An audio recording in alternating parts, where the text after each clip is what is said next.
ओम श्री परमात्मे नमः। श्रीमद् भगवत गीता का 11वां अध्याय।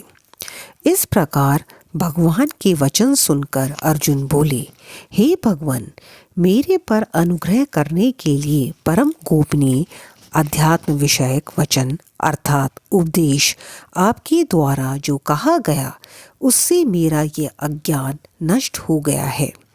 क्योंकि हे कमल नेत्र, मैंने भूतों की उत्पत्ति और प्रलय आपसे विस्तार पूर्वक सुने हैं तथा आपका अविनाशी प्रभाव भी सुना है। हे परमेश्वर, आप अपने को जैसा कहते हो ये ठीक ऐसा ही है, परंतु हे पुरुषोत्तम, आपके ज्ञान, ऐश्वर्य, शक्ति, बल, वीर्य और तेज युक्त रूप को प्रत्यक्ष देखना चाहता हूँ। इसलिए हे प्रभु, मेरे द्वारा वह आपका रूप देखा जाना शक्य है ऐसा यदि मानते हैं तो हे योगेश्वर, आप अपने अविनाशी स्वरूप का मुझे दर्शन कराइए। इस प्रकार अर्जुन के प्रार्थना करने पर श्री कृष्ण भगवान बोले, हे पार्थ, मेरे सैकड़ों तथा हजारों नाना प्रकार के और नाना वर्ण तथा आकृति वाले अलौकिक रूपों को देख। हे भारतवंशी अर्जुन, मेरे में आदित्यों को अर्थात अदिति के द्वादश पुत्रों को और 8 वसुओं को, 11 रुद्रों को तथा दोनों अश्विनी कुमारों को और 49 मरुदगणों को देख तथा और भी बहुत से पहले ना देखे हुए आश्रय में रूपों को देख। हे गुडाकेश, अब इस मेरे शरीर में एक जगह स्थित हुए चराचर सहित संपूर्ण जगत को देख तथा और भी जो कुछ देखना चाहता है सो देख, परंतु मेरे को इन अपने प्रकट नेत्रों द्वारा देखने को निसंदेह समर्थ नहीं है। इसी से मैं तेरे लिए दिव्य अर्थात अलौकिक चक्षु देता हूँ। इससे तू मेरे प्रभाव को और योग शक्ति को देख।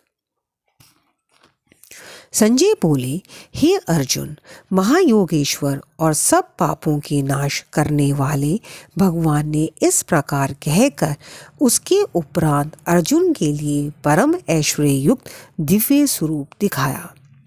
उस अनेक मुख और नेत्रों से युक्त तथा अनेक अद्भुत दर्शनों वाले एवं बहुत से दिव्य आभूषणों से युक्त और बहुत से दिव्य शास्त्रों को हाथों में उठाए हुए तथा दिव्य माला और वस्त्रों को धारण किए हुए और दिव्य गंध का अनुलेपन किए हुए एवं सब प्रकार के आश्रयों से युक्त सीमा रहित विराट स्वरूप परम देव परमेश्वर को अर्जुन ने देखा।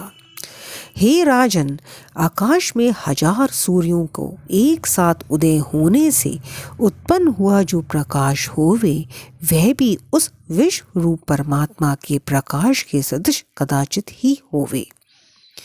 ऐसे आश्रय में रूप को देखते हुए पांडु पुत्र अर्जुन ने उस काल में अनेक प्रकार से विभक्त हुए अर्थात पृथक पृथक हुए संपूर्ण जगत को उस देवों के देव श्री कृष्ण भगवान के शरीर में एक जगह स्थित देखा।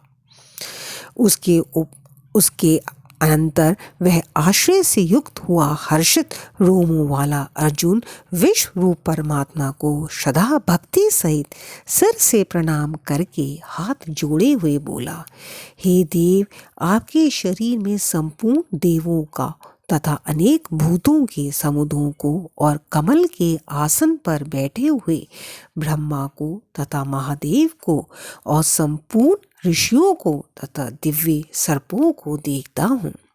हे संपूर्ण विश्व के स्वामिन, आपको अनेक हाथ, पेट, मुख और नेत्रों से युक्त तथा सब ओर से अनंत रूपों वाला देखता हूँ। हे विश्व रूप, आपके ना अंत को देखता हूँ तथा ना मध्य को और ना आदि को ही देखता हूँ। हे विष्णु, आपको मैं मुकुट युक्त, गदा युक्त और चक्र युक्त तथा सब ओर से प्रकाशमान तेज का पुंज प्रज्वलित अग्नि और सूर्य के सदृश ज्योति युक्त देखने में अति गहन और अप्रेम्य स्वरूप सब ओर से देखता हूँ।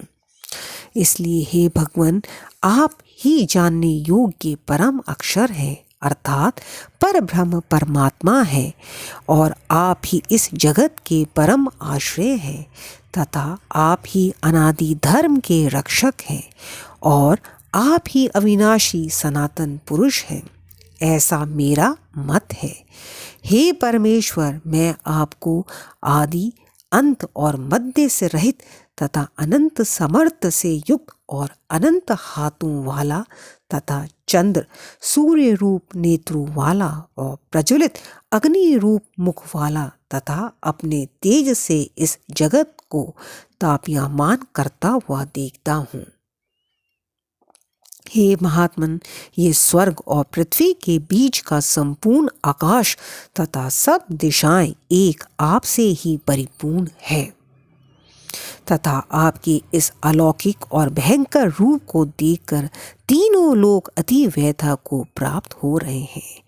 हे गोविंद, वह सब देवताओं के समूह आप में ही प्रवेश करते हैं और कई एक भयभीत होकर हाथ जोड़े हुए आपके नाम और गुणों का उच्चारण करते हैं तथा महर्षि और सिद्धों के समुदाय कल्याण होवे ऐसा कहकर उत्तम उत्तम स्तोत्रों द्वारा आपकी स्तुति करते हैं। हरे कृष्णा। शेष अगले वीडियो में।